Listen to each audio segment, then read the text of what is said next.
anak Tuhan dipanggil untuk hidup kudus. Gak boleh keburu. Ya. Dunia boleh mengikuti hawa nafsu, tetapi saya mau bilang kita dipanggil untuk mengikuti Roh Kudus. Teman-teman dengar baik. Kekudusan itu bukan sesuatu yang kuno. Ya kan? Harus hidup kudus. Jangan menyepelekan ini. Perkataan kita harus kudus, pikiran kita harus kudus, tindakan kita harus kudus.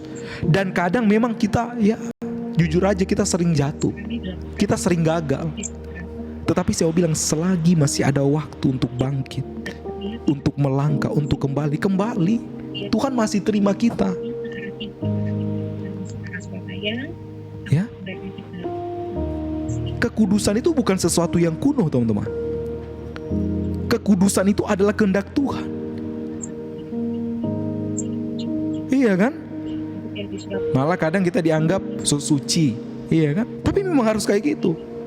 Ah, sok kudus kamu, ah sok suci kamu. Ya memang gitu kok. Akan terjadi pengalian arus. Iya kan? Makanya saya bilang teman-teman, kekudusan bukan kuno. Kekudusan adalah kehendak Tuhan. Katakan, kekudusan adalah kehendak Tuhan.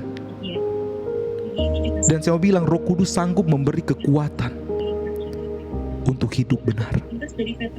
Dan ini luar biasa. Saya mau bilang teman-teman, mungkin ada orang yang berkata, saya sudah jatuh terlalu jauh, saya sudah gagal, saya sudah najis, gitu kan? Kak Cincin, makasih. Puji Tuhan. Dengar ini baik-baik teman-teman.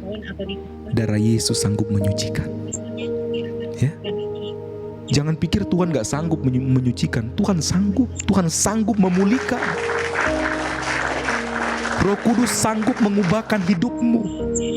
Ya, kalau ada orang-orang yang konseling dengan saya. Shalom kajian.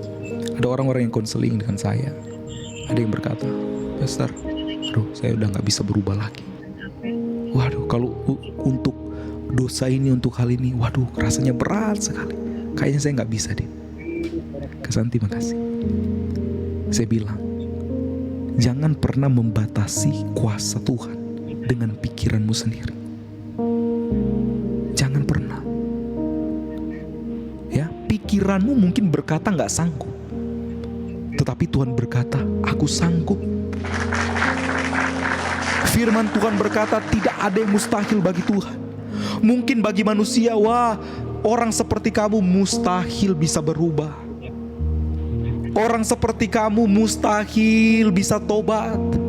Tetapi firman Tuhan katakan, tidak ada yang mustahil bagi Tuhan Yesus.